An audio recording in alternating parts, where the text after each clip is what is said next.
வணக்க நண்பர்களே, இந்த வீடியோல எதை பத்தி பார்க்க போறோம் அப்படின்னு சொல்லி பாத்தீங்கன்னா, சூப்பர் ஸ்டார் ரஜினிகாந்த் அவர்களுக்கு திடீர்னு உடம்பு சரியில்லாத ஆயிட்டு, அதுக்கப்புறம் சென்னையில இருக்கிற அப்போலோ ஹாஸ்பிட்டல்ல ட்ரீட்மெண்ட் போயிட்டு இருக்குது.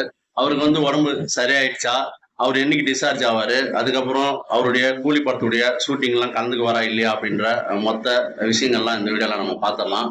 சூப்பர் ஸ்டார் ரஜினிகாந்த் அவர்கள் கிட்டத்தட்ட ஒரு 74 வயசு. ஸோ இந்த வயசுல எல்லாரையும் கம்பேர் பண்ணும்போது ஒரு 90% பேர் என்ன பண்ணுவாங்க அப்படின்னு சொல்லிட்டு பார்க்கும்போது, ஏன்னு சொல்லிட்டு பார்த்தீங்கன்னா, கவர்மெண்ட் ஸ்டாஃப்க்கே ஒரு 60 வயசு தான் மினிமம் அவங்க வேலையில இருக்கலாம். அதுக்கப்புறம் அவங்களுக்கு ரிட்டயர்மெண்ட் குடுத்துருவாங்க. ஸோ அதனால இது ரிட்டயர்மெண்ட் ஏஜ். ரஜினிகாந்த் அவர்களே பாட்ஷா படத்துல இடம்பெற்ற ராமையா பாடல்ல இத விவரமா சொல்லியிருப்பாரு. 8 8ஆ மனுஷன் வாழ்க்கை பிரிச்சுக்கோ அப்படின்னு சொல்லி, அதுல அவர் சொல்லியிருப்பாரு. 64 வயசுக்கு மேல ரெஸ்ட் தான் எடுக்கணும் அப்படின்ற மாரி. ஸோ அது மாரி ஒரு சிச்சுவேஷன்ல ரஜினிகாந்த் அவர்கள் ஒரு ரெஸ்ட் எடுக்கிற வயசு தான் அது. மேக்ஸிமம் ஆனவங்க, அதாவது 90% ஆனவங்க ரெஸ்ட் தான் எடுத்துட்டு இருப்பாங்க. ஒரு சிலர் அவங்கவங்க சார்ந்த துறையில இயங்கிட்டு இருப்பாங்க. குறிப்பா இந்த சினிமா துறையில அமிதாப் பச்சன் அப்படின்ற ஒரு நடிகர் கிட்டத்தட்ட 84 வயசுக்கு மேலன்னு சொல்றாங்க. ரஜினிகாந்தோட ஒரு 10 வயசு அதிகமா இருப்பாரு. ஸோ அவரு இன்னும் நடிச்சிட்டு இருக்காரு ஆக்டிவா. குறிப்பா கமலஹாசன் வில்லனா நடித்த தெலுங்கு படம், பிரபாஸ் ஹீரோவா நடித்த கல்கில கூட அவர் மிகச்சிறந்த அவர் தான் ஒரு ஹீரோவா ஃபர்ஸ்ட் பார்ட்ல போர்ட்ரே பண்ணப்பட்டிருப்பாரு. ஃபைட் சீன்லாம் பறந்து சண்டை போடுற மாதிரி, எகிரி குச்சி சண்டை போடுற மாதிரி, ரொம்ப ஆக்ரோஷமா சண்டை போடுற மாதிரி, ஹீரோ பிரபாஸே பந்தாடுற மாதிரி, அவரை தூக்கி வெளியில கெடாசுற மாதிரி, இது மாதிரி நிறைய சீன்லாம் பண்ணியிருக்கிறாரு. ஆனா அதெல்லாம் நிறைய அவங்க அதை ட்ரூப் யூஸ் பண்ணியிருந்தாங்களுமே அவருடைய மூஞ்சி எக்ஸ்பிரஷன், ஒரு சில வேகமான சீன்கள்லாம் நடிக்கிறது, இது எல்லாமே அவருமே 80 ஏஜுக்கு மேல அவருமே ஆக்டிவா நடிச்சிருந்தாரு. இந்த ஒரு ஏஜ்ல நடிக்கணுமா உழைக்கணுமா அப்படின்றதெல்லாம் ரெண்டாவது விஷயம். அவங்கவுங்க உடல் வாக பொறுத்து, உடல் நிலையை பொறுத்து அப்படின்றதுதான் என்னுடைய கருத்து. ஏன்னு சொல்லிட்டு பாத்தீங்கன்னா, எத்தனையோ பேர் எத்தனையோ வயசுல ஒவ்வொரு மாதிரி இருப்பாங்க. அதனால ஒருத்தர் ஒரு மனுஷனுக்கு இருக்கிற மாதிரி இன்னொரு மனுஷனுக்கு இருக்குமா? 60 வயசுல இதை தான் எல்லாருமே பண்ணணும், 65 வயசுல இதை தான் எல்லாருமே பண்ணணும் அப்படின்னு சொல்லிட்டு ஏதாவது சிஸ்டம் இருக்கா அப்படின்னு சொல்லி கேட்டீங்கன்னா கண்டிப்பா இல்லைங்க. இப்போ சரக்கு அடிப்பாங்க. அது இந்த சரக்கு அடிக்கிறதே எல்லாருமே பழகினதுக்கு காரணமே அவன் அடிக்கிறானே நம்மளும் அடிப்போம் அப்படின்ற ஒரு காரணத்தால தான். ஆனா அது ஒருத்தருக்கு செட் ஆகுது, ஒருத்தருக்கு செட் ஆகாது. ஒருத்தங்களுக்கு இவ்வளவுதான் சாப்பிட்ற மாதிரி இருக்கும், இன்னொருத்தங்களுக்கு எவ்வளவு வேணாலும் சாப்பிடலாம் அப்படின்ற மாதிரி அவங்களுக்கு உடம்பு தாங்கும். இது மாதிரி நிறைய விஷயங்கள் இதுல சொல்லிட்டே போலாம். அது மாதிரிதான் ஒவ்வொரு விஷயமும் அவர் சுறுசுறுப்பா இருப்பார் ஒருத்தர், இன்னொருத்தர் சுறுசுறுப்பா இருக்க மாட்டாரு. இவர் பண்றதே நம்மளும் பண்ணலாம்னு பண்ணா ஒருத்தங்க உடம்புக்கு தான் அது செட் ஆகும், இன்னொரு உடம்புக்கு செட் ஆகாது இருக்குது. இது மருத்துவ ரீதியாகவும் நோய் ரீதியாகவும் நிறைய உற்சாக ரீதியாகவும் நிறைய நம்ம பார்த்துட்டே இருக்கிறோம். இடையில கூட கன்னட சினிமா ஆக்டர் புனித்ராஜ் அவர் ஜிம்முக்கு போனாதான் உடம்புக்கு நல்லதுன்னு சொல்லிட்டு 90% பேர் சொல்ற இந்த நிலையில புனித்ராஜ் அவர் ரொம்ப ஹார்ட் ஒர்க் பண்ணதாலதான், ஜிம்முக்கு போனதாலதான் இறந்தாரு, ஹார்ட் அட்டாக் அப்படின்னு சொல்லிட்டு சொல்றாங்க. அதே போல இடையில ஒரு 38 வயசு 36 வயசுன்னு நினைக்கிறேன். ஸோ வெளிநாட்டுல ஒருத்தர் அவர் தான் அதிகமான டெய்லி கலோரிகளை இறைச்சி மூலமா எடுத்துக்கிட்டாரு, நிறைய ஹார்ட் ஒர்க் பண்ணுவாரு அப்படின்னு சொல்லி ஒருத்தர் அவரும் அந்த மாதிரி இறந்துட்டாரு. ஸோ இது மாதிரி ஒவ்வொருத்தங்களுக்கும் ஒரு உடம்பு செட்டு. ஸோ அதனால ஒருத்தங்களுக்கு செட் ஆகும், ஒருத்தங்களுக்கு செட் ஆகாம போகும். அதனால உழைப்புன்றது எந்த ஏஜ்ல அப்படின்றது முடிவு பண்ண முடியாது, அந்த உடம்பை பொறுத்து தான் முடிவு பண்ண முடியும் அப்படின்றதான் என்னுடைய ஒரு கருத்தை நான் பாக்குறேன். இந்த நிலையில இவரோட ஒரு 4 வயசு 5 வயசு கம்மியா இருக்கிற கமலஹாசன் அவர்களும் இன்னும் நடிச்சுட்டு தான் இருக்காரு. ஸோ இது மாதிரி மற்ற சினிமாக்கள்லயும் குணச்சித்திர வேடங்கள்ல வயசானவங்களாம் நடிக்கிறாங்க. இன்னும் வயசானவங்க எல்லாம் ஒரு சில படங்கள்ல காட்டிட்டு இருக்காங்க. ஸோ இந்த நிலையில ரஜினிகாந்த் அவர்கள் இந்த வயசுல கஷ்டப்பட்டு கூலி படத்துடைய ஷூட்டிங்ல நடிச்சதாலதான் அப்படின்னு சொல்லிட்டு ஒரு சிலர் சொல்றாங்க. ரஜினிகாந்த் அவர்கள் இந்த ஒரு ஏஜ்ல இப்ப அடுத்தடுத்து படங்கள் பண்ணிட்டு இருக்காரு. டைரக்டர் ஞானவேல் அவருடைய இயக்கத்துல வேட்டையன் அப்படின்ற ஒரு படத்துல நடிச்சு முடிச்சிருக்கிறாரு. இந்த படத்திலுமே அவருடைய ஏஜ்ல அதிகமான அவருக்கு குருவான அமிதாப் பச்சன் அவர்களும் இதுல நடிச்சிருக்கிறாரு. இந்த படத்துல ரஜினிகாந்த், அமிதாப் பச்சன், ராணா, பிரித்திகா சிங், துஷாரா விஜயன் அப்படின்னு சொல்லி நிறைய கேரக்டர் இந்த படத்தில் நடிச்சிருக்காங்க. பகத் பாசில் நடிச்சிருக்கிறார் மலையாளத்துல இருந்து. ஸோ இந்த மாதிரி இந்த படத்துக்கு மிகப்பெரிய ஒரு எதிர்பார்ப்பு இப்போ இருந்துட்டு இருக்குது.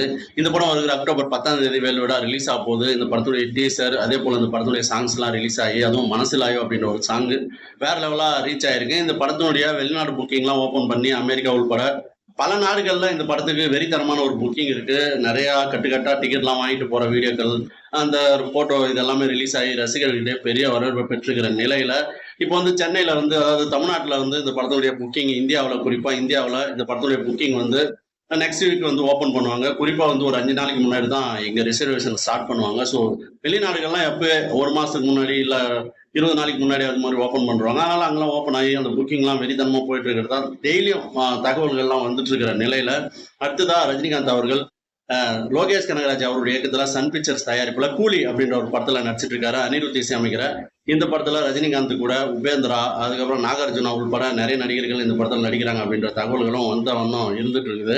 இந்த படத்துடைய ஷூட்டிங்ல கொஞ்சம் ஹார்ட் ஒர்க் பண்ணி ரஜினிகாந்த் அவர்கள் நடிக்கிறதெல்லாம் தகவல் முன்னாடி வந்துட்டு இருந்தது. இடையில ஒரு நாள் மழையில ரஜினிகாந்த் அவர்கள் ஒரு ஃபைட் சீன் எடுக்கிறார் லோகேஷ் அப்படின்ற தகவல்லாம் வந்துட்டு இருந்தது. அப்பயே ஒரு சிலர் கமெண்ட் பண்ணாங்க, ரொம்ப ஸ்ட்ரெயின் பண்ண வேணாம் ரஜினிகாந்த் அவர்களை.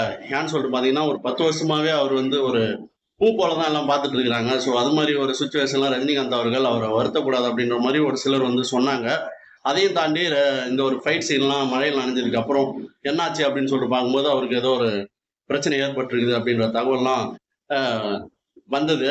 இதன் அடிப்படையில தான் அவர் நைட்டு தூங்கிட்டு இருக்கும்போது இது மாதிரி ஏதோ உடம்புல ஒரு மாற்றம் ஏற்பட்டு அதுக்கப்புறம் அவர் உடனடியாக ஹாஸ்பிட்டலுக்கு போய் அங்கே ஃபுல்லா த்ரூ அவுட் அவர் எல்லாமே செக் பண்ணிருக்காங்க பாடி ஃபுல்லா. ஸோ அது மாதிரி செக் பண்ணும்போது ரத்த நாளத்துல அடி வயிற்றுல ரத்த நாளத்துல ஏதோ ஒரு அடைப்பு இருந்திருக்கிறத கண்டுபிடிச்சிருக்கிறாங்க. ஸோ அதற்கு உயர்தர சிகிச்சை, ஆஞ்சியோட உயர்தர சிகிச்சை என்ன இருக்கோ ஸோ அதை பண்ணி இப்போ சரி பண்ணியிருக்கிறாங்க. ஸோ ஓரிரு நாட்கள்ல இங்க ஹாஸ்பிட்டல்ல தங்கி ரெஸ்ட் எடுக்கணும். அதுக்கப்புறம் வீட்டில் ஒரு 2-3 வாரத்துக்கு முன்னாடி 2 வாரங்கள் ரெஸ்ட் எடுத்துட்டா அதுக்கப்புறம் ஷூட்டிங்லாம் கலந்துக்கலாம். இதை விட இன்னும் சுறுசுறுப்பா இருப்பாரு அப்படின்ற மாதிரிலாம் ஒரு சொக்கலிங்கம் அப்படின்ற ஒரு டாக்டர் சொல்லியிருக்கிறாரு. அதுவும் அவரு ரஜினிகாந்த் அவர்கள் அவர்கிட்ட ரசிகர்கிட்ட சொல்லுங்க அப்படின்னு. என்ன சொல்லணும்னா என்ன உண்மையோ அதை சொல்லுங்க, இது மாதிரி நல்லா இருக்கிறான்னு சொல்லுங்க அப்படின்னு சொல்ல சொல்லியிருக்கிறாரு. ஸோ அதெல்லாம் அவர் ஷேர் பண்ண விஷயங்கள்லாம் சமூக வலைதளங்கள்லாம் பயங்கரமா போயிட்டு இருக்குது. ஸோ இந்த நிலையில அவருக்கு ரத்த நாளத்துல ஏதோ ஒரு பிரச்சனை, ஒரு அடைப்பு. ஸோ அதை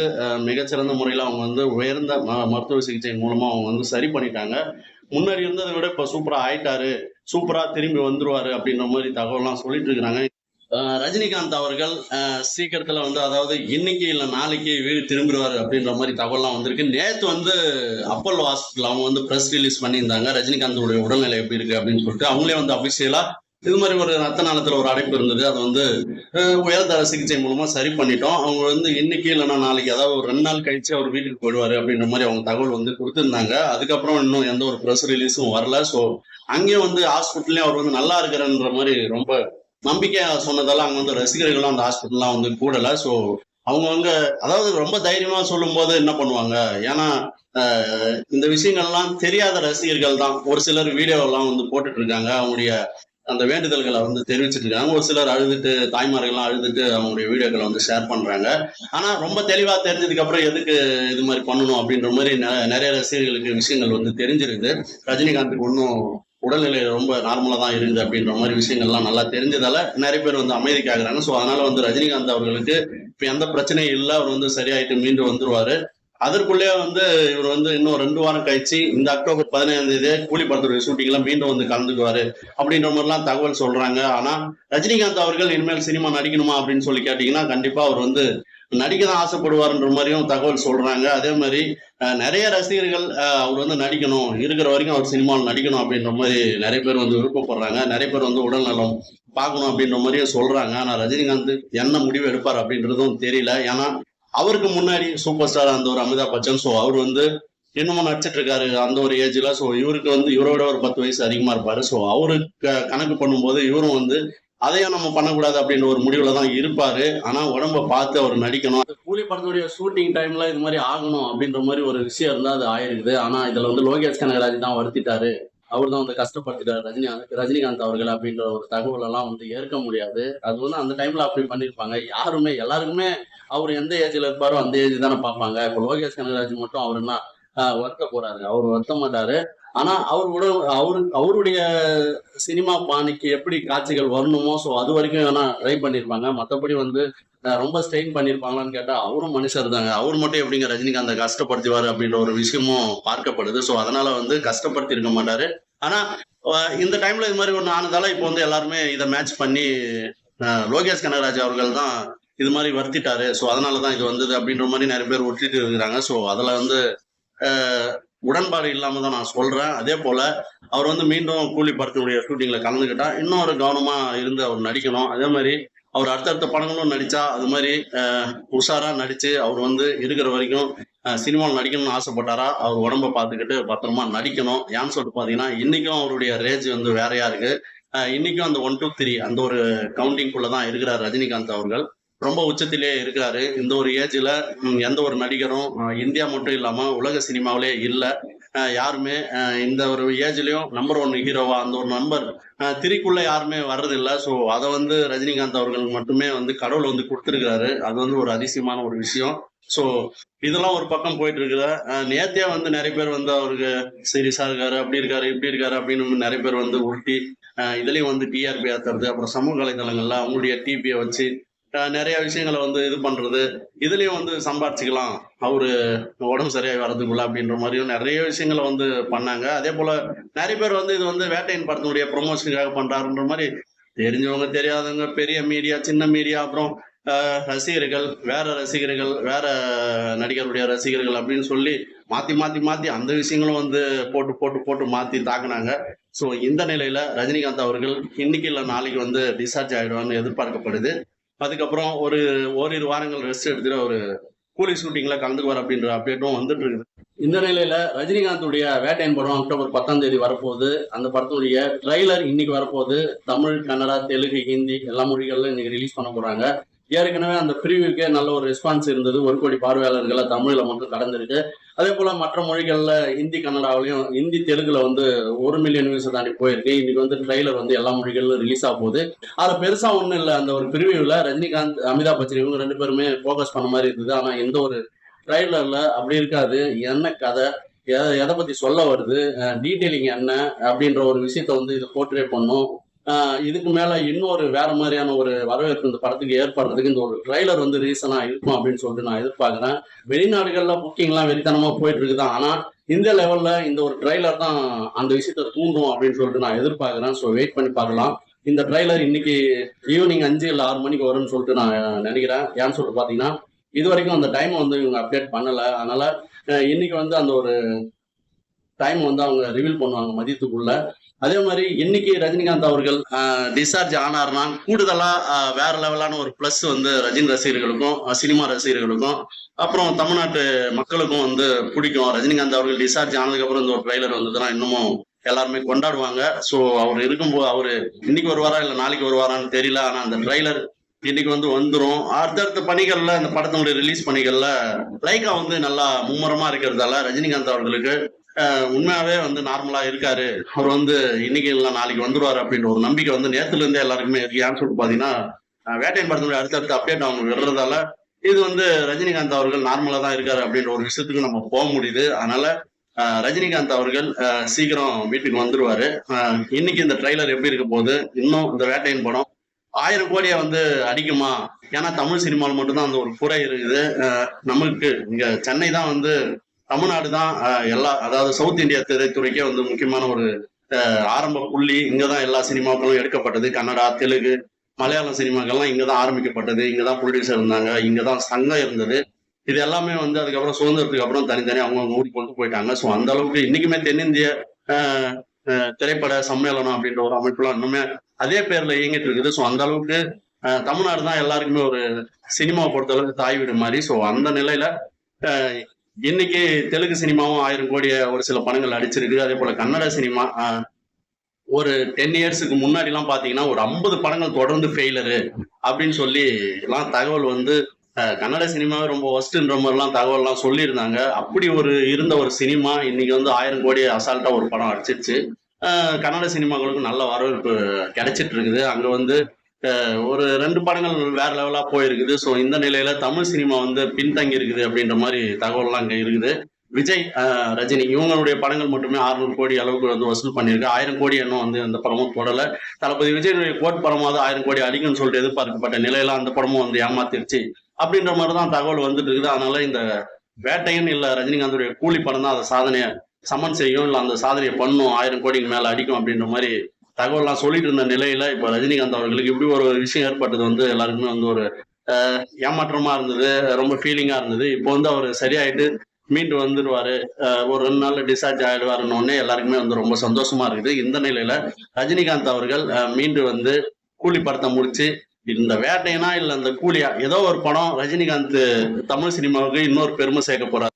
ரஜினிகாந்த் அவர்கள் ஏற்கனவே தமிழ் சினிமாவுக்கு பெருமை சேர்த்துட்டு தான் இருக்காரு. 50 வருஷம் கிட்டத்தட்ட 75ல படம் நினைக்கிறேன். அந்த அபூர்வ ராகங்கள். ஸோ அதுல ஆரம்பிச்சு இது வரைக்கும் கிட்டத்தட்ட 2025 வந்தா 50 வருஷம் தமிழ் சினிமாவில், அதுவும் அந்த ஒரு நம்பர் 1-2க்குள்ள இருக்கிறது வந்து மிகப்பெரிய அளவுல ஒரு பெரிய விஷயம். அதான் சொல்றேன், தமிழ் சினிமா மட்டும் இல்லை, இந்தியன் சினிமா இல்ல, வேர்ல்டு சினிமாவில யாருமே பண்ணாத ஒரு சாதனை அது. ஸோ அவருக்கு வந்து விழா எடுக்கணும்னு நிறைய பேர் வந்து சொல்லிட்டு இருக்கிறாங்க. 50 வருஷம் தமிழ் சினிமாவில் முடிசூடா மன்னனா இருக்கிறாருன்னு சொல்லி. ஸோ அந்த விழாவையும் கண்டிப்பா எடுப்பாங்க. ஸோ அதுலயும் ரஜினிகாந்த் அவர்கள் கலந்துக்குவாரு. ஸோ இந்த நிலையில ரஜினிகாந்துடைய படம் அந்த முதல் 1000 கோடியை தமிழ்நாட்டுக்கு பெற்று தருமா அப்படின்றத நம்ம வெயிட் பண்ணி தான் பார்க்கணும். அடுத்தடுத்து நிறைய முக்கியமான படங்கள் தமிழ் சினிமாவில் வர இருக்குது. அதே போல அடுத்துதான் வந்து சூர்யா படம் வரப்போகுது, கங்குவா. ஸோ இந்த படம் விட்டுதுன்னா அந்த படம் அடிக்கும், இந்த படம் விட்டுதுன்னா திரும்ப அஜித் அவர்களுடைய படங்கள் வருது. ஸோ அது அடிக்கும். திரும்பவுமே வந்து ரஜினிகாந்துடைய கூலி வரப்போகுது. ஸோ ஏதோ ஒரு படங்கள் வந்து பண்ண போது, அது வந்து வேட்டையிலிருந்து ஆரம்பம் ஆயிடுச்சுன்னா இன்னும் 2-3 படங்கள் அதிகமான ஒரு 1000 கோடி அடிச்ச படங்களா தமிழ் சினிமாவில் இருக்கும். அப்படின்றதால இந்த வேட்டையனுக்கும் மிகப்பெரிய எதிர்பார்ப்பு இருக்க போகுது. டிஜே ஞானவேல் அவருடைய கண்டென்ட் வேற மாதிரி இருக்கும். கூட்டத்தில் ஒருவன், ஜெய்பீம் போன்ற படங்கள்ல பார்த்துருக்கிறாங்க. ஸோ அதனால இந்த படத்துக்கு மிகப்பெரிய அளவுல எதிர்பார்ப்பு இருக்கு. ஸோ வெயிட் பண்ணி பார்க்கலாம். ரஜினிகாந்த் அவருடைய வேட்டையின் எந்த அளவுக்கு வசூல் பண்ண போகுது, ரஜினிகாந்த் அவர்கள் மீண்டும் வந்து தமிழ் சினிமாவில் எவ்வளவு காலம் அவர் நடிக்க போறாரு அப்படின்ற விஷயங்கள்லாம் நம்ம வெயிட் பண்ணி பார்க்கலாம்.